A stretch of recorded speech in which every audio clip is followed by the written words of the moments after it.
To understand Einstein's special relativity, we need to return our minds back to our bodies.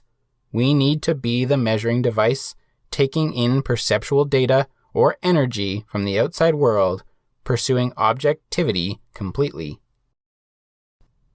Simultaneity, time, and position. Perception is based on simultaneous sensory interactions.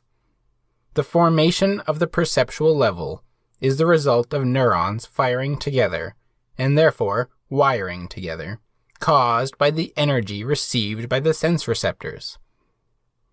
When a sense receptor receives energy from the external world, it activates, and that is the activation of a biological cell, which has similar physical requirements of the life the entity helps make up, and therefore it must consume energy to function, and then reuptake its source of energy to prevent death and to continue functioning for the next step.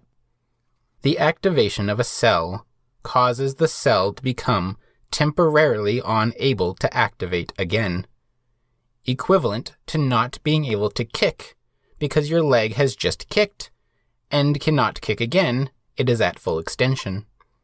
The cell takes a moment before it can fire again. When the cell is back to ready mode, it fires again, and sends the exact same signal in parallel with all the other cells that fired with it the first time.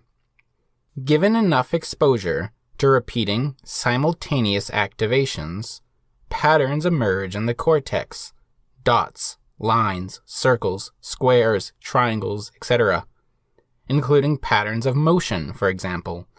The detection of a line in a column of cells, say A, B, C, D. The line was first detected by A and B, but then the column A was off, and B and C were on. Then B was off, and C and D were on. This impressionist-like detection of lines develops into perceptual detection of motion, either the motion of the object or the motion of us as the subject.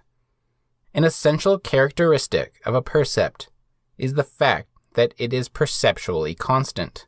It does not vanish into thin air. It keeps its shape, size, color, etc.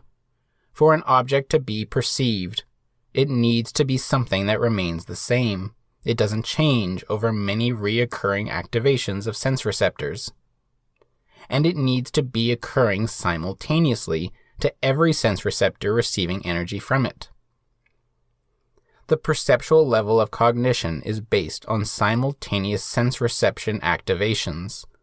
This is what allows for classical conditioning in animals. The animal, or a small child, see baby Albert, is exposed to an object, and is constantly simultaneously exposed to that of a different percept, until the animal's perception of that object includes this other, unrelated percept. Say you have a speaker play a sound at the same time the object, a rat, opens its mouth. Even a grown adult put in that situation will be taken aback, wondering how it is that the rat made that noise. It would appear that the rat did make that noise precisely because it happened at the same time, many times, a series of simultaneous events. The formation of percepts comes from things that don't change in space or time, omitting the movement of the object or subject and omitting decay lengths of materials. Implicit in a percept is space and time. That thing over there at this moment, at this snapshot of sense detection. The perceptual observability of causality implicitly starts to provide this, then that. And those causal percepts come from experiencing one set of simultaneous sensory detections following another set of simultaneous sensory detections of an external simultaneous interaction of objects, aka perceptual awareness. When children learn about the science of time measurements, they learn that by measuring the amount of clicks on a clock an event took to go from start to end is how you measure time. Measuring time is an abstraction, an answer to the question, what would my senses simultaneously perceive at this simultaneous click of a clock? The concept of time is tied to the question, what would my senses simultaneously be experiencing if I paused somewhere in the causal chain of events? Time is the product of experiencing causality perceptually, experiencing the external simultaneity of subject-object interactions simultaneously with the internal simultaneities of sense detection and integration. When we view the clock to see the time, the clock needs to be visible, which means light needs to be coming from a light source, reflecting off of the clock and reaching your eyes unimpeded. However, we have learned how and why light takes time to travel. We cannot change that fact of reality. Light moves at a finite speed. So when we look at the clock, what we see is coming at us from the past. The light that immediately strikes our retina the moment we open our eyes to the clock face is light which had already left its source, traveled the space of the room between it and the clock face, reflected off of it, and traveled the space between the clock and your eye. Within a room, and given the speed of light being so quick, the time it takes for you to see the clock face will match the physical mechanisms of the clock, given its human mechanical scale, despite time having changed, and so, typically, you cannot see very far into the past. However, the same cannot be said of objects in space.